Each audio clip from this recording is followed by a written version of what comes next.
우리가 건강한 가정생활, 직장생활, 신앙생활을 잘 하기 위해서는 잘 먹고 잘 쉬는 것이 중요합니다.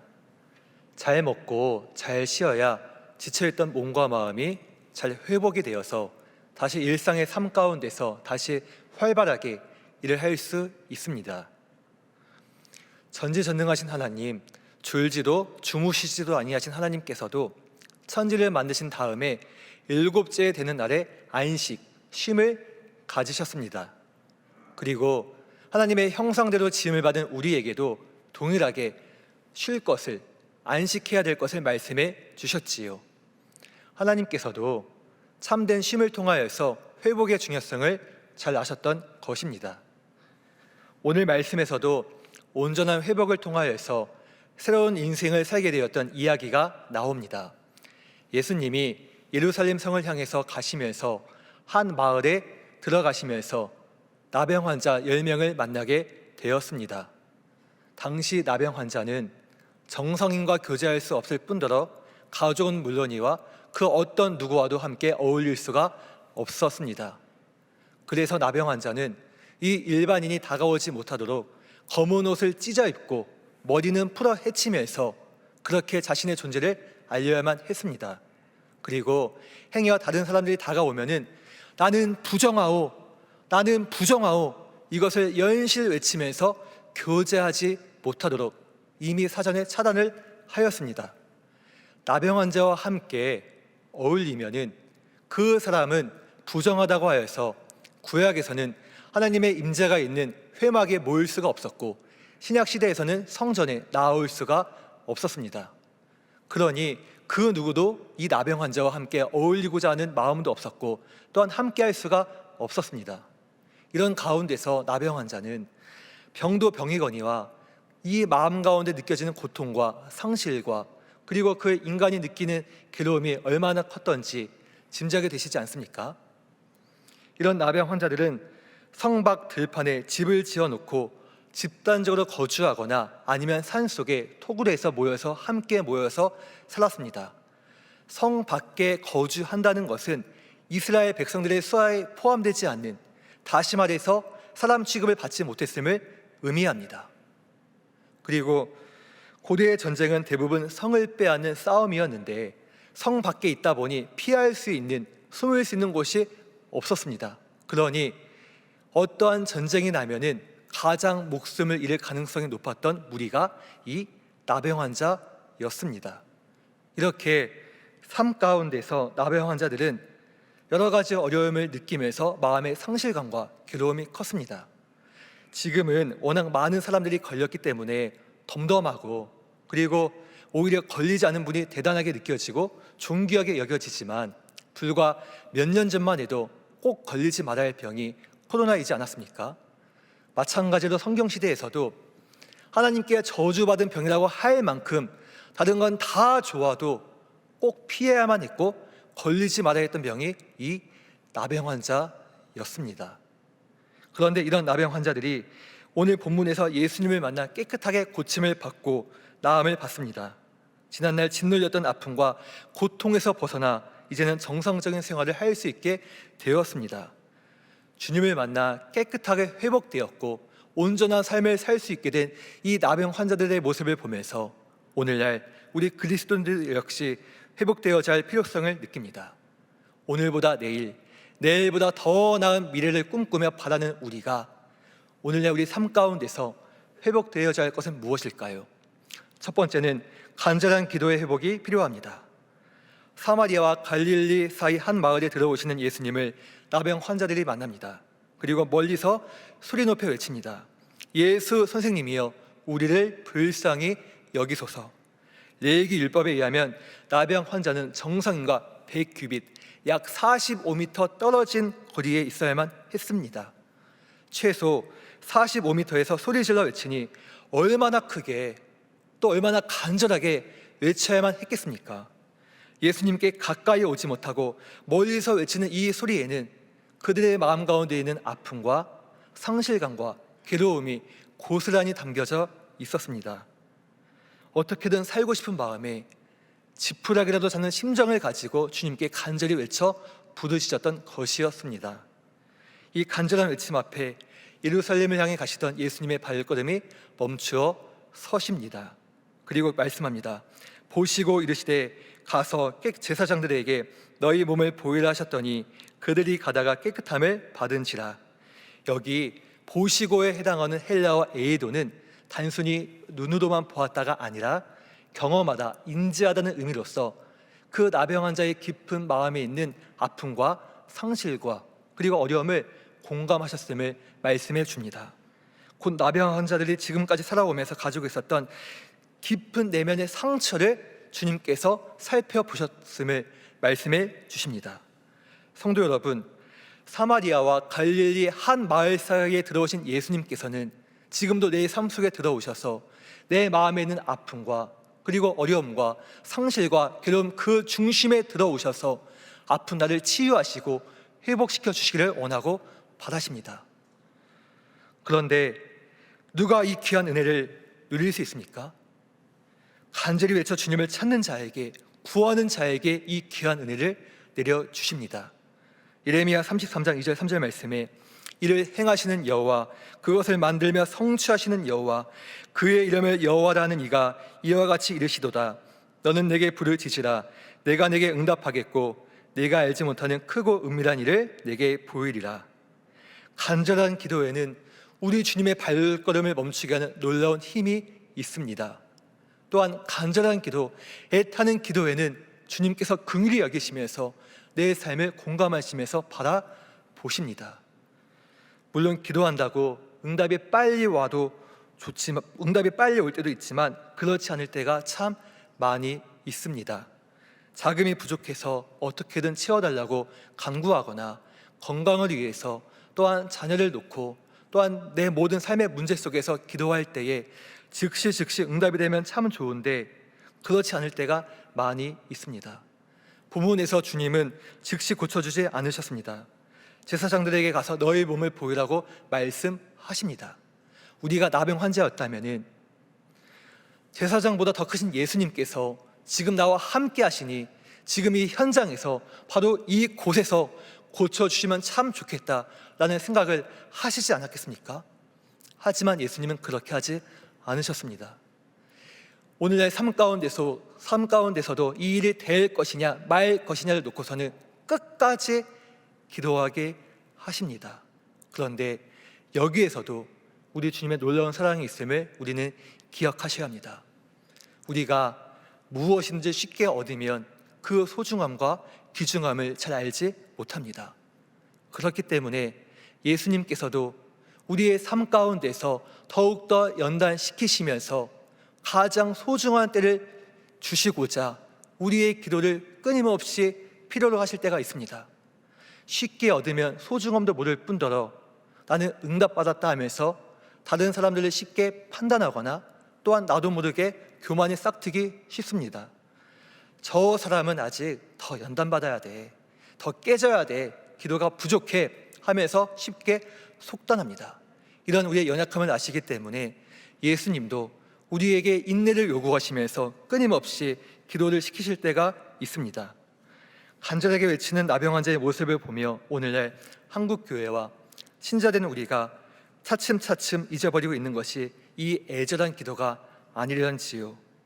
짧은 시간에 엄청난 경제 발전으로 먹고 살만해졌고 가정마다 차량이 있을 만큼 우리 삶은 분명 윤택해졌습니다. 이러한 본 하나님께서 우리에게 주신 전적인 큰 은혜이지만 아쉬움 없는 시대 속에서 우리가 살고 있다 보니, 그러다 보니 주님을 향한 뜨겁게 간구하였던 지난날의 기도가 내 삶 속에서 잊혀져 있지는 않습니까? 내 삶은 보다 나아졌는데 얼굴에는 윤택이 있고 기름기가 흐르는데 주님 보시기에 내 영혼의 실상은 가련하고 굶주려 있는 건 아니겠습니까? 처음 주님을 만났을 때의 그 마음과 지금 나의 모습 비교해 보셨을 때에 어떠한 괴리감이나 차이점을 느끼지 않으시는지요? 예수님이 십자가라는 고난 앞에 때가 되자 겟세마네 동산에서 기도하십니다. 얼마나 그 기도가 간절하고 애절하셨는지 땀이 땅에 떨어지는데 핏방울이 되어 떨어집니다. 기도하신 분들은 아실 것입니다. 어떻게 기도할 때에 땀이 됩니까? 내가 힘을 주어서 부르짖어 기도할 때에 땀이 납니다. 참 하나님이시요, 하나님의 아들로 오신 예수님께서도 이렇게 애절하게 기도했더라면 오늘 우리는 얼마나 기도에 힘을 써야 되고 또한 힘주어서 기도해야 되겠습니까? 혹자는 그렇게 부르짖어서 뜨겁게 기도해야 되겠습니까? 하나님이 귀가 먹은 것도 아니고 우리 마음을 아시는데 그렇게 해야 되겠습니까? 할 수도 있습니다. 물론 내 기도가 남의 기도에 방해를 끼치고 조용히 하는 기도도 때에 맞게 의미가 있고 중요하지만 적어도 오늘 본문에서만큼은 나병 환자들이 할 수 있는 힘을 다하여서 외쳐서 주님께 간구하였음을 말씀해 주십니다. 뜨겁게 구했을 때에 불타는 심정을 가지고 구했고 주님은 그 기도에 응답해 주셨던 것입니다. 오래전 한 목사님으로부터 목회는 볼펜으로 하는 것이 아니라 무릎으로 하는 것이다 라는 가르침을 받은 적이 있습니다. 볼펜으로 공부하며 연구해서 내 경험과 지식보다는 무릎 꿇고 기도하여서 이것을 사역의 가장 큰 우선순위로 삼고 주님의 능력으로 하는 것이 목회라는 것임을 가르쳐 주셨습니다. 마귀는 이래저래 바쁘게 합니다. 그리고 정말 중요한 기도는 이따가 해야지, 내일로 해야지 자꾸만 미루게끔 합니다. 사실 기도는 지금 당장 했다고 하여서 또한 하지 않았다고 하여서 티가 나지 않거든요. 하지만 우리는 기억해야 합니다.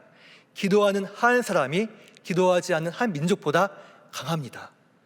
사람들에게 내 어려움을 말하면 참 힘들겠네, 위로받으면서 밥 한 번 얻어먹을 수 있지만 우리 주님께 내 어려움을 말하면 주님은 너 참 힘들겠다, 어쩌다가 그런 병에 걸렸니? 하면서 위로하시면서 끝내신 적이 성경 어디에도 없습니다. 주님은 내 삶 가운데서 찾아와 들어오셔서 쓴 뿌리를 뽑아 버리시며 나를 회복시켜 주시고 나에게 새 힘을 주시면서 살 수 있는 용기와 소망을 주십니다. 그렇기 때문에 오늘 우리는 여러 문제 앞에서 내 삶 속에 주어진 삶의 현장 속에서 또한 자녀의 믿음을 놓고 잃어버린 한 영혼을 위하여서 주신 말씀과 같이 애절하게 기도하는 그 기도의 능력을 회복해야 되지 않겠습니까? 내일부터 특별 새벽 기도회가 시작됩니다. 아침마다 기도의 재단을 쌓으면서 다시금 기도의 회복에 있기를 예수님의 이름으로 축복합니다. 오늘 우리가 회복되어야 할 두 번째는 감사의 회복이 필요합니다. 외쳐 부르짖는 10명의 나병 환자들에게 주님은 제사장에게 가서 너의 몸을 보이라고 하십니다. 여전히 나병의 몸을 가지고 있는데 제사장에게 가라고 하니 이 환자들 입장에서는 얼마나 순종하기 어려운 말씀이었겠습니까? 그러나 주님은 병이 나을 것이니 믿고 가라는 것이에요. 창조주께서 말씀해 주셨으니 믿고 가라는 것입니다. 제사장에게 주님께서 몸을 보이라고 하신 이유는 레위기에 보면 나병 환자는 그 병이 나았다는 판정을 받아야만 다시 정상적인 일상적인 생활이 가능해집니다. 주님은 이를 아시고 율법 규정에 따라서 말씀해 주셨던 것입니다. 이제 주님의 말씀을 듣고 10명의 나병 환자들이 제사장을 찾아 길을 나섭니다. 그렇게 길을 나서는데 놀라운 일이 펼쳐집니다. 가는 도중에 깨끗함을 받게 된 것이었습니다. 말씀을 따라갔더니 말씀 그대로 병이 나왔습니다. 그리고 나서 10사람 중 단 한 명만이 돌아와 하나님께 영광을 돌리며 기뻐하며 감사합니다. 이에 주님은 이렇게 말씀하십니다. 17절입니다.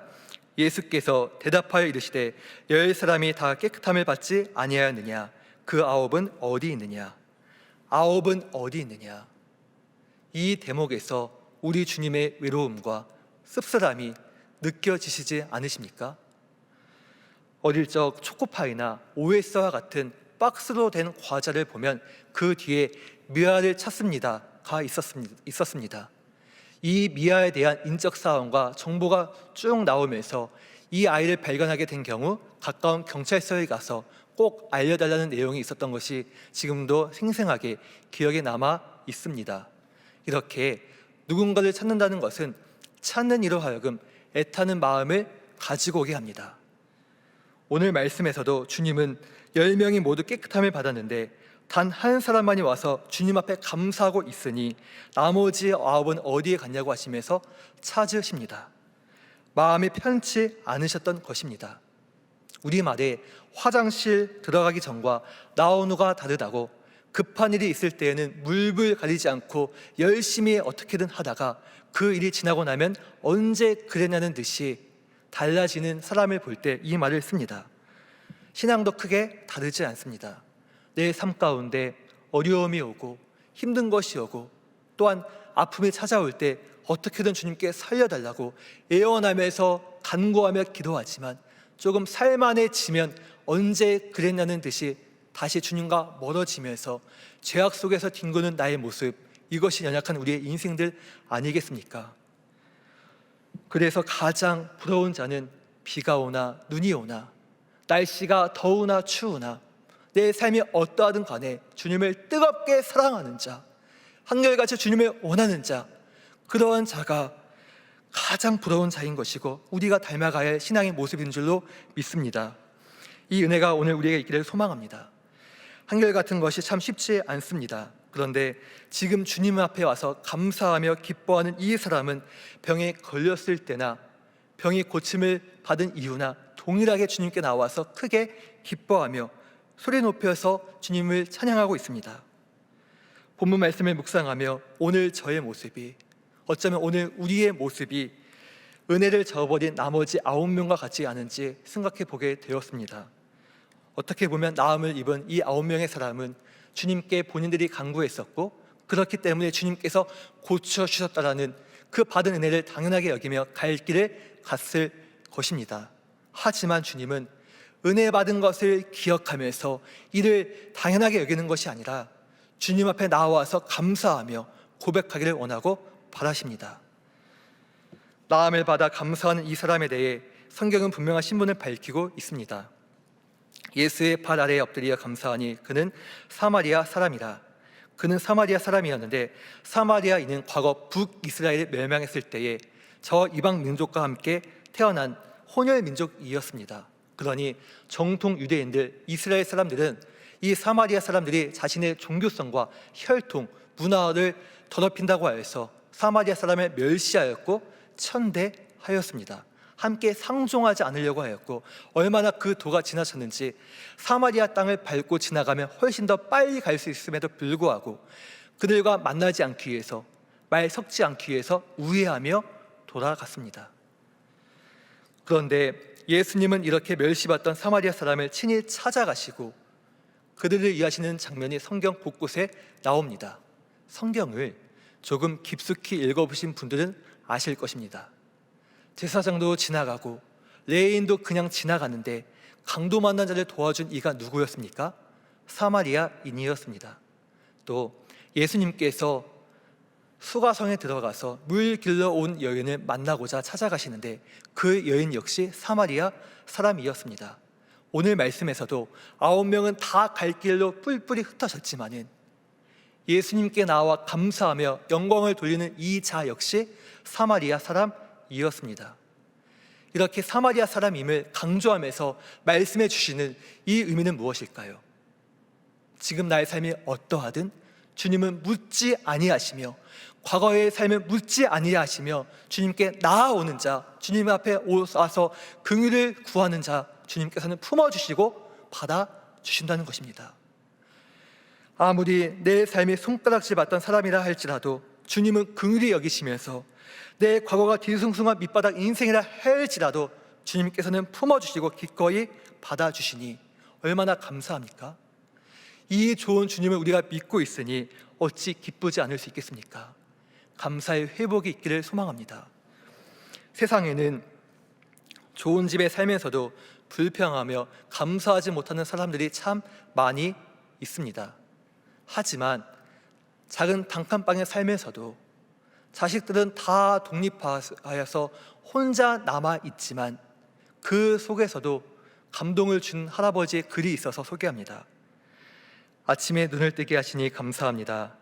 내 이름을 불러주는 이가 있어서 감사합니다. 바퀴벌레에게 감사합니다. 이것도 사람 사는 집이라고 찾아와 주었구나. 두세 평 남짓한 방에 살면서도 이렇게 감사할 줄 아는 할아버지가 있다면 오늘 우리의 삶은 어찌해야 되겠습니까? 오늘은 추수감사 주일입니다. 내게 베풀어 주신 은혜에 감사하여 마음의 중심을 드릴 수 있는 복된 주일입니다. 언제나 그랬듯 올해도 여러 크고 작은 어려움이 내 삶 가운데 있었지만 그럼에도 불구하고 하나님의 자녀가 되어서 든든한 방패요 힘이 되신 주님께서 나와 함께 하시니 얼마나 감사합니까? 나를 홀로 남겨두지 아니하시고 나를 떠나지 아니하시며 세상 끝날까지 나와 항상 함께 하시겠다고 약속하신 주님, 임마누엘 되신 주님이 나와 함께 하시니 감사함의 회복이 있기를 소망합니다. 오늘 우리가 회복되어야 할 세 번째는 만남의 회복이 필요합니다. 예수님께 나와 하나님께 영광을 돌리며 감사하는 사마리아 사람에게 주님은 나머지 9은 어디 있냐며 물으십니다. 그런데 잘 생각해 보면 주님은 분명 제사장에게 가서 너의 몸을 보이라고 했습니다.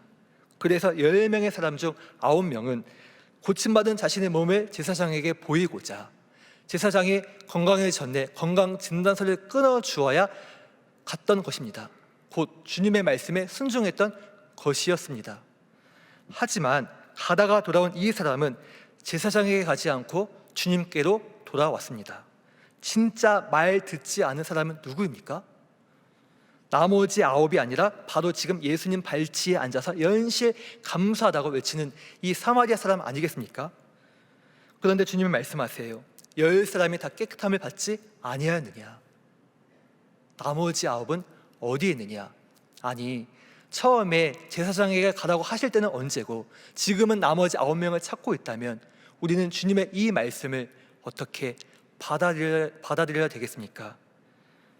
9명은 순례대로 제사장에게 갔지만 돌아온 이 사마리아 사람은 그렇게 하지 않고 우선적으로 주님과의 만남, 교제를 원했던 것입니다.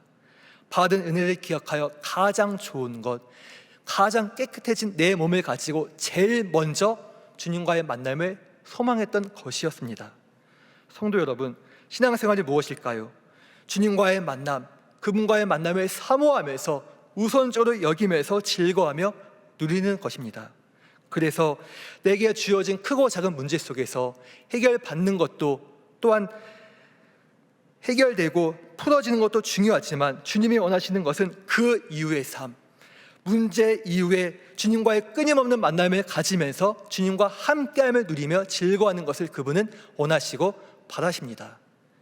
이런 면에서 기도에서 응답받는 게 중요하지만 더 중요한 것은 이후 꾸준한 기도 생활을 통하여서 주님과의 만남이 있는 게 중요하고 또한 성령 받고 은사 받고 은혜 받는 것도 필요하고 중요하지만 더욱더 주님께서 귀하게 여기시는 것은 그 이후에 성령 충만한 삶을 지속적으로 삶을 통하여서 주님과 함께 교제하는 것을 기뻐하며 즐거워하는 것을 원하고 바라십니다.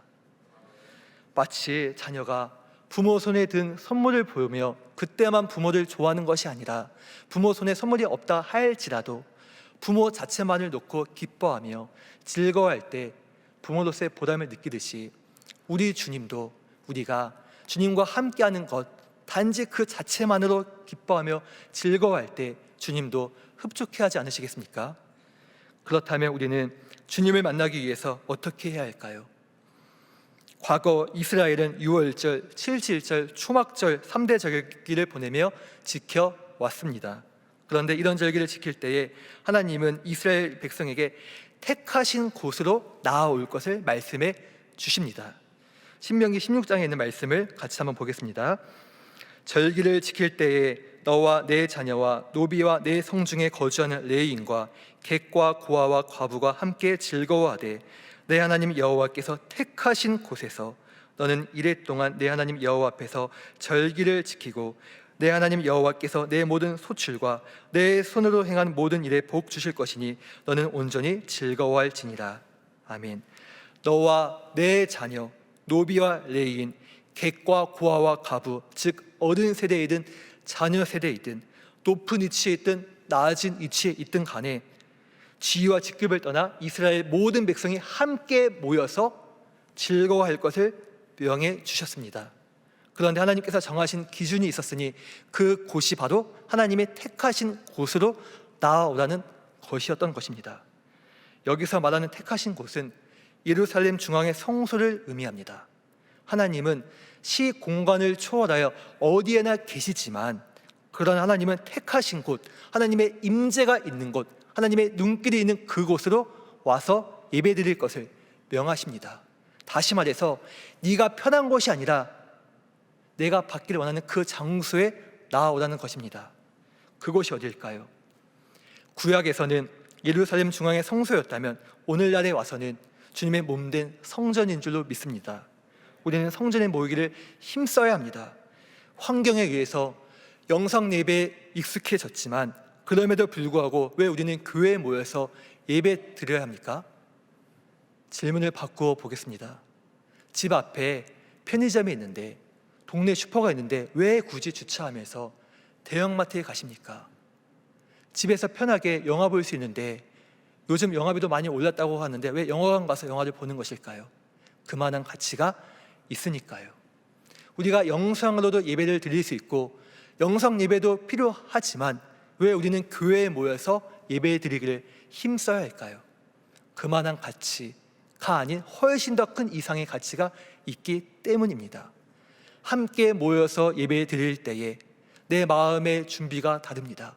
생동감 있는 말씀, 그 말씀을 들으면서 내 생각과 마음이 깨어납니다. 함께 모여서 교제함에 어울려질 때에 또한 우리의 믿음이 더욱더 성장하게 됩니다. 18절, 19절 말씀에 이 이방인 외에는 하나님께 영광을 돌리러 돌아온 자가 없느냐 하시고 그에게 이르시되 일어나 가라, 내 믿음이 너를 구원하였느니라 하시더라. 사마리아 사람은 홀대받던 이방인이었지만 그러나 그는 감사함을 가지고 주님께 돌아와서 하나님께 영광을 돌립니다. 예수님 보시기에 진짜 이방인은 이 사마리아 사람이 아닌 받은 은혜를 가지고 있으면서도 하나님께 나와서 감사하지 못하는 그 사람들이 진짜 이방인이었던 것이었습니다. 주님은 내 겉모습이 아닌 중심을 보시고 과거가 아닌 현재, 지금을 보십니다. 나의 모습이 어떠하든 간에 주님은 내 모습 가운데서 주님을 찾고 의지할 때에 그러한 사람을 품어주시면서 함께 하시면서 또한 주님과의 함께함을 누리는 그 자에게 한없는 은혜를 주십니다. 이제 말씀을 맺습니다. 2001년 9월 11일 미국 뉴욕의 무역센터 테러로 전 세계가 큰 충격을 받았습니다. 그로부터 6개월 뒤에 경찰관과 소방관이 한 팀을 이루어서 잔해 속에 남아있을지 모르는 사체와 소지품을 걷고자 힘을 모았습니다. 그러던 중 우연히 어떤 것을 발견하게 되었습니다. 그것은 다름 아닌 잘려나간 손이었습니다. 지금까지 신체의 일부분이 절단된 것을 워낙 많이 보았기 때문에 크게 놀라지 않았지만, 그런데 그 손에는 유독 눈길이 갔습니다. 그 손은 무엇인가를 꽉 움켜쥐고 있었기에 이 손 안에는 무엇이 있을까 궁금해하여서 이 경찰관, 소방관, 구조대원들이 손가락을 하나씩 펴보기 시작합니다. 굳어버린 손을 하나씩 펴보면서 마침내 5손가락을 다 피게 되었을 때에 너무 놀라서 망연자실했고 그 이후에 아무것도 할 수가 없었습니다. 그 손 안에는 또 하나의 작은 손이 있었습니다. 자신의 손이 잘려지는 그 순간에도 결코 놓을 수 없었던 손 안의 손. 우리 주님도 십자가에서 피 흘려 찢기시기까지 하시면서 죽기까지 하시면서 내 손을 놓지 않으셨습니다. 나에게 생명을 주시되 풍성한 생명을 주시면서 내 살을 받아 마셔라, 내 피를 받아 마셔라 하시면서 우리에게 큰 은혜를 주셨습니다. 그렇기 때문에 오늘 우리가 모여서 하나님의 자녀가 되어서 어둠에서 나와 빛으로, 지옥 갈 자가 천국으로, 거짓된 것에서 나와 진리된 주님께로 갈 수 있는 것 아니겠습니까? 나의 삶을 회복시켜 주시고 일으켜 세우신 주님이 나와 함께 하십니다. 오늘 우리는 나를 회복시켜 주시는 이 은혜를 기억하면서 주신 말씀 가운데서 기도의 회복, 감사의 회복, 주님을 사모하는 만남의 회복이 있기를 소망합니다. 우리 주님이 나와 함께 하십니다. 기도하겠습니다. 하나님 우리 아버지, 오늘도 주님 앞에 나와 예배 드리게 하시니 감사드립니다. 힘들고 어려운 이때이지만 나를 살리시고 일으켜 세우시고자 찾아와 주심에 감사드립니다. 그 사랑 앞에 기도와 감사와 사모함으로 응답하는 우리 모두 되게 하옵소서. 하나님이 나와 함께 하신다는 믿음을 가지고 힘을 얻으며 어떤 고난이 와도 시험에 들지 않게 하옵소서. 추수감사주의를 허락해 주시니 감사합니다. 모든 곡물과 과일이 맺어가는 이때에 우리의 삶도 아름다운 열매가 있도록 은혜해 주옵소서. 오늘 드려지는 다음 세대 모든 예배 모임마다 홀로 영광을 받아주시고 하나님의 살아계심이 증거되어 회복과 결단이 있게 하옵소서. 주님 감사합니다. 우리의 생명 되시는 예수님 이름으로 기도드립니다. 아멘.